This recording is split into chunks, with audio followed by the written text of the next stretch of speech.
She announced, "My guy best friend is arriving in 10 minutes. You can take the sofa in my own home."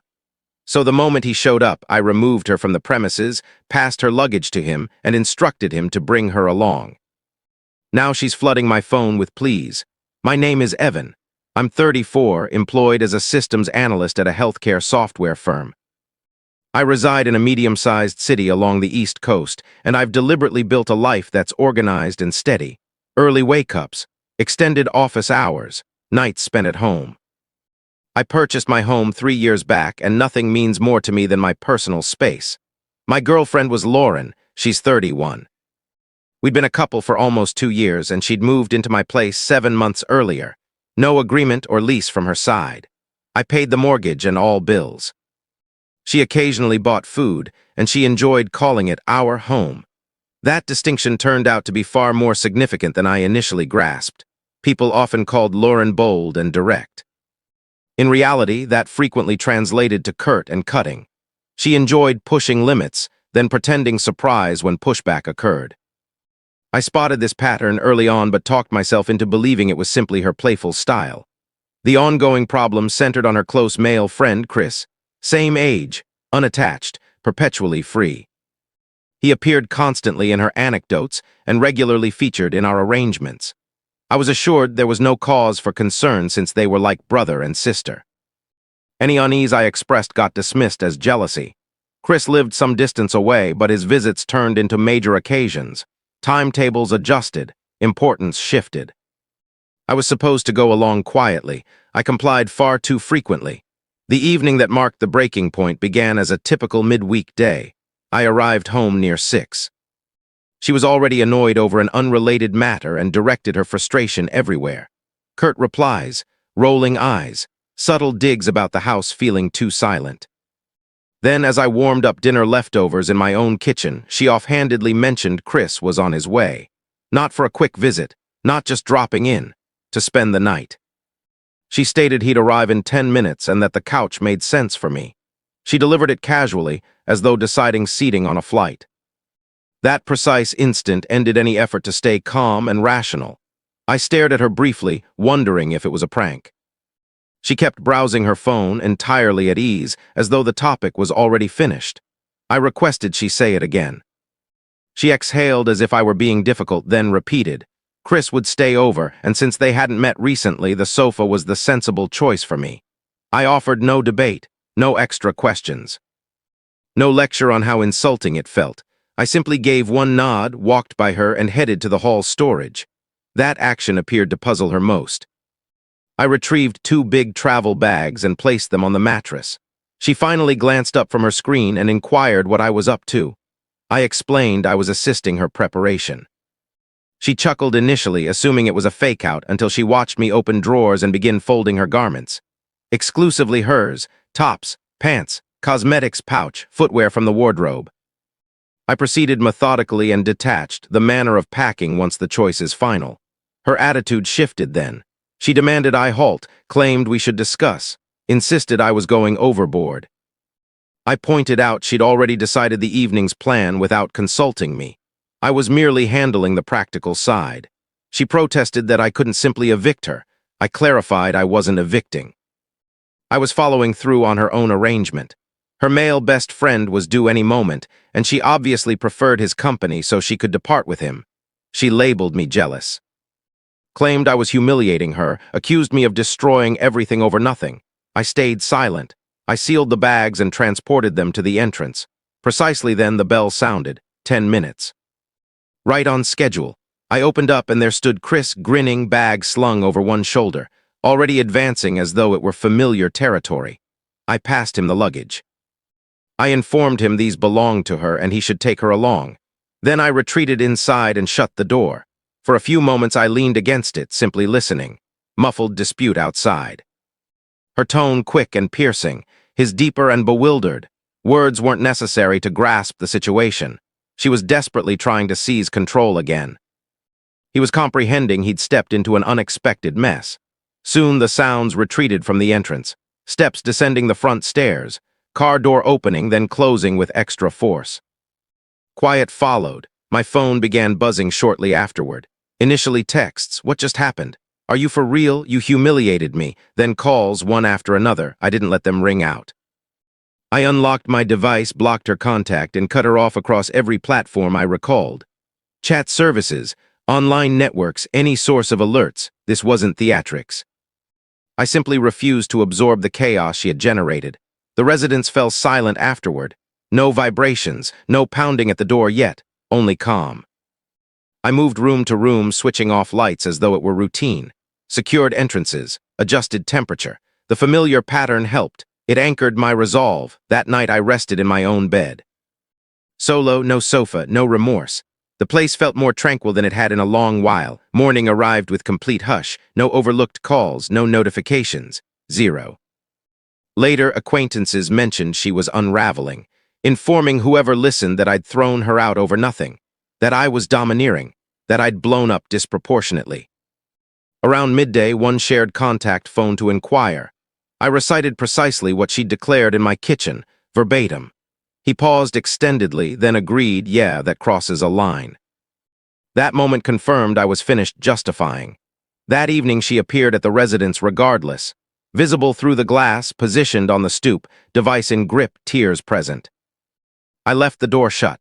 She rapped once, stating she merely wished to return home, and therein lay the issue. She still viewed it as her residence. It no longer was. By the following afternoon, the isolation spread further. Unable to contact me straight, she rooted around, shared acquaintances, inactive group threads. Even my sibling, whom she'd connected with ages ago and rarely engaged. Her account was edited carefully. She claimed I'd lost it, that I'd expelled her over a mix-up. That jealousy toward her male friend finally revealed my controlling nature. She stressed the late hour and her sense of danger. That element was deliberate, omitted entirely, the sofa remark. The decisiveness, the presumption. My sister contacted me initially, no blame, simply asked. I relayed the exact events, no flair, no fury, pure facts. Silence followed on her end. Then she responded, "Yeah, that isn't mature behavior, particularly not inside another person's home." From then on, I ceased all involvement. I didn't refute gossip. I didn't justify publicly. Those who counted approached privately. Those unconvinced weren't worth persuading. 2 days on, an email arrived from her professional account. Lengthy text, multiple sections. Regret blended with accusation. She cited stress, claimed I blindsided her, said I shamed her before Chris and harmed their bond. That detail lingered, not our partnership, her friendship. She requested return for adult discussion. She required resolution. She felt entitled to it. I sent no answer. Instead, I moved the message to a folder named Finished and blocked the sender too. Days later, I replaced the locks, not fearing intrusion, simply so the home could feel fully mine once more without strings. I packed her remaining items, tagged each box. Messaged a common acquaintance to arrange collection during my absence. She disliked the setup. Evidently, she anticipated emotion, bargaining, an opening to reclaim position. Instead, she received organization. That marked the transition from rage to pleading, and that's when matters grew truly noteworthy. The pleading stage was subtler yet more deliberate. Cut off directly, she attempted shaping perception via intermediaries. Bits reached me gradually, one mentioning concern for my well-being, another claiming shock. Someone else suggesting I faced personal issues and distanced her. None referenced her actual kitchen statement. She also probed limits sideways. A forgotten sweatshirt suddenly turned critical. Then incoming post. Then insistence on retrieving something vital left behind. Every pretext presented sensibly, each demanded entry. I declined every one. I set a single collection slot via shared contact. Containers alone, no dialogue, no in-person meeting. I stayed away. Non-negotiable. Reportedly, she wept at retrieval. That tidbit returned via another person, intended to sway me. It failed. Tears following repercussions don't revise original purpose. Chris contacting me did catch notice. Brief text from an unsaved number. Stated he hadn't realized severity, noted Lauren's distress. Believed I misread and perhaps should listen. That validated it all. I answered once. Explained nothing was misread. She decided my home's use without input, invited him to accommodate her henceforth, then blocked him as well. Thereafter her account evolved once more. Now she claimed she escaped trouble, that I was detached, that I reacted excessively, that she felt emotionally insecure around someone capable of such abrupt severance. Fascinating how swiftly self-empowerment supplanted responsibility. In contrast, my existence simplified. No strain entering my residence, no indirect remarks, no discussions masked as humor. Pure room, genuine tranquility. That's when an uneasy yet valuable truth surfaced. She anticipated no fallout. She anticipated obedience. Once that assumption shattered, the rest unraveled. Roughly a week post-retrieval, tone altered again, regret cloaked in fond memories. Shared contacts reported her highlighting positives. My reliability, the steadiness of life here. Her longing for the structure. She ceased labeling me domineering and began terming me aloof. That reframe was purposeful. She transmitted one final note via a reluctant intermediary. The person relayed Lauren wished me to understand she intended no disrespect, and the sofa line emerged poorly. She presumed I grasped Chris's significance and would accommodate as usual. That line captured our entire dynamic more accurately than anything. She didn't misread my emotions. She overestimated my willingness to endure. I instructed the intermediary to convey I received it and nothing remained to settle. Requested no further relays. Respectfully, they complied. Around then, I recognized how much I'd diminished myself unnoticed. Choices once instinctive became debates. Likes turned into concessions. Quiet supplanted candor since confronting her responses felt harder. With her absence, that resistance vanished instantly. I began planning independently, rearranged furniture, altered routines. Invited people over without mood concerns. The residence ceased being a joint performance space and became personal territory once more. Ironically, my growing calm unsettled her more. Per reports, she repeatedly claimed I seemed unrecognizable, that I'd transformed. I hadn't. I'd merely ceased tolerating conduct that never honored me to begin with. That insight paved the way for what followed. The concluding change occurred when she shifted from discussing me to confronting me directly. She appeared at my residence one Sunday midday. Unannounced, no prior word via contacts, simply her vehicle in the drive upon my grocery return, seated on the entry steps as though entitled, device clutched. Expression a rehearsed blend of pain and assurance. She rose upon spotting me and declared we must speak. Not requested, asserted. I refused and continued toward the entrance. She blocked my route, calling it unjust, accusing avoidance of feelings, insisting mature people discuss rather than close off. I unlocked, faced her briefly. Stated mature individuals don't instruct partners to sofa sleep so another man occupies their bed. Noted that discussion already concluded. In my kitchen, she merely disliked the result. Then full sharpness emerged. She accused overreaction to humor, claimed typical pairs would chuckle, that my pride was delicate, any confident man would trust her. Declared I discarded a partnership over triviality and would lament it upon discovering how rare someone like her truly is. I heard her out uninterrupted. Then stated this marked her final uninvited visit, added that future appearances would count as trespass. Steady tone, no menace, merely limits, her poise faltered momentarily. She questioned whether this was truly my stand. I replied she selected it when she reassigned my evening like a courtesy. She departed afterward, no shouting, no weeping. Merely fury contained within composure. That evening she shared obscure sayings on self-value and severing harmful ties. Supportive replies flowed. I ignored them. Because since her arrival, my home finally felt wholly mine, and she at last grasped that pleading fails once respect vanishes. Following that confrontation, genuine pleading commenced, not instantly. Ego lasted roughly 2 days. Then communications filtered through again via distant acquaintances. Former colleagues, acquaintances of acquaintances. One even used a seldom-checked account. Her manner had completely altered, remorseful. She claimed panic, overstepping, failure to grasp my seriousness until too late. She missed me, missed our life, missed the residence. That motif recurred often. Evidently, Chris proved unreliable backup. Reports indicated withdrawal once discomfort arose. Fine with drop-ins, reluctant with accountability. That truth struck her forcefully. She inquired about stopping by merely to converse. No strings, no overnight, simply dialogue, she vowed. I stayed silent. Then a nighttime plea via another mutual contact. She was emotional, felt foolish. Never anticipated I'd prioritize myself over her. That line revealed all. She never foresaw repercussions. She foresaw influence. Her aim wasn't repair. It was reestablishing dominance, rewriting closure to preserve entry. By then my routine had adapted. Home felt brighter. Rest improved. I ceased mentally replaying exchanges.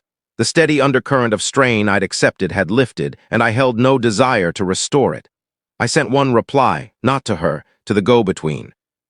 Instructed them to inform her the page had turned, with no discussion forthcoming. Requested halting further messages. They consented. That evening I rested in my living area, silent, no ambient sound, and understood a straightforward yet vital point. I lost nothing. She did. Once that sank in for her, the tale shifted one last time. Her final action turned public. Roughly a week after pleading faded, she uploaded an extended post online regarding disloyalty and emotional desertion. No identifiers, no specifics. Merely enough suggestion to spark guesses. She described being cast aside, how males freak under pressure, how she nearly erased herself bending to another's doubts. Crowds embraced it. Praise flooded. You merit superior. You're resilient. Their misfortune. She reposted enthusiastically. It formed the tidiest account possible without inviting unwanted scrutiny. She hadn't anticipated some already held full perspective. One acquaintance messaged privately, not confrontational, seeking clarity, stated inconsistencies and requested truth. I forwarded one image. Solely one, the sofa text. No notes, no context. Minutes later came the reply, "Oh, that concluded it. I shared nothing further. Posted no counter, defended publicly nothing." Yet surrounding sentiment altered afterward. Gradually, less fervent endorsements, fewer reposts, backing diminished as facts surfaced. Evidently she questioned my non-response. My lack of name clearing, my allowance of misperceptions. The reason was straightforward. I required no validation from absentees. Professionally, a long-awaited remote work offer arrived. Domestically, the residence felt complete as never before. I reorganized sleeping quarters, gave away items evoking concession rather than ease. Greater separation shrank the episode. She craved response, justification, pursuit. She received quiet, and that quiet wounded her version more than debate ever could. The final mention came 3 months afterward, not from her.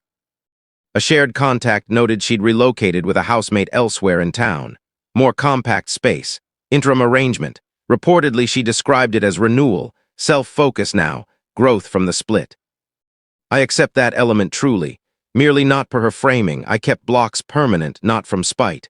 Reconnection held zero value. All necessary words were spoken the instant she assigned me the couch in my personal residence. Since then, my existence has stayed serene in an earned manner. The home belongs to me again, not joint. Not bargained, not treaded lightly, I rest soundly, entertain guests without unease, schedule freely without anticipating mood or veiled remarks. Reflecting, the strangest aspect remains how minor the spark appeared relative to the result. One phrase, 10-minute warning, a sofa, yet it never concerned the sofa, it concerned presumption. Assuming I'd yield space for another since that proved simpler than honoring me, she believed she exposed my pretense. No pretense existed. When someone reveals your precise position in their order, the sole response is withdrawing from that order completely. I refrained from shouting, from disputing, from pleading or warning.